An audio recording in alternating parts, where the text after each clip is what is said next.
Welcome to new TV Telugu. YSRCP నేత మాజీ మంత్రి అంబటి రాంబాబు అమరావతి రాజధానిపై ఓ పాటను విడుదల చేశారు.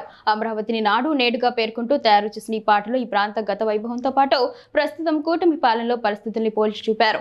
సహజంగానే అమరావతి రాజధానిని వైఎస్ఆర్సీపీ వ్యతిరేకిస్తున్న నేపథ్యంలో అంబటి రాంబాబు రాష్ట్రంలో ప్రజలకు తమ వాదనలు వినిపించేలా దీన్ని తయారు చేయించినట్లు తెలుస్తోంది.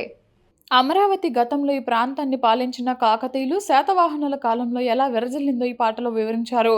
అప్పట్లో ఇక్కడి కట్టడాలు, ఈ ప్రాంతంలో రాజుల పాలనా కాలంలో వైభవం, ఇతర చారిత్రక అంశాలను ఈ పాటలో ఉన్న చరణాలలో ప్రస్తావించారు. తద్వారా గతంలో అమరావతి ప్రాంత వైభవాన్ని ప్రజలకు గుర్తు చేశారు. మరోవైపు ప్రస్తుతం చంద్రబాబు పాలనలో ఈ ప్రాంతం ఎలా మారిపోతుందో కూడా చూపించేలా ఈ పాట ఉంది. ముఖ్యంగా కృష్ణానదికి వరదలు వచ్చిన సమయంలో అమరావతిలో ప్రాంతాలు, పొలాలు, రోడ్లు మునిగిపోయి కనిపిస్తున్న దృశ్యాలు, ఇక్కడ జరుగుతున్న అక్రమ మైనింగ్, ఇతర వివరాలను కూడా ఇందులో అంబటి రాంబాబు ప్రస్తావించారు. అయితే ఈ పాటలో నేరుగా అంబటి రాంబాబు ఎక్కడా కనిపించలేదు, వినిపించలేదు కూడా. ప్రైవేటుగా ఈ పాటను తయారు చేయించి విడుదల చేసినట్లు తెలుస్తోంది. దీనిపై అంబటి ఎక్స్లో ట్వీట్ కూడా చేశారు. అమరావతిపై తన పాట చూడాలంటూ అంబటి రాంబాబు ఇందులో ప్రజల్ని కోరారు.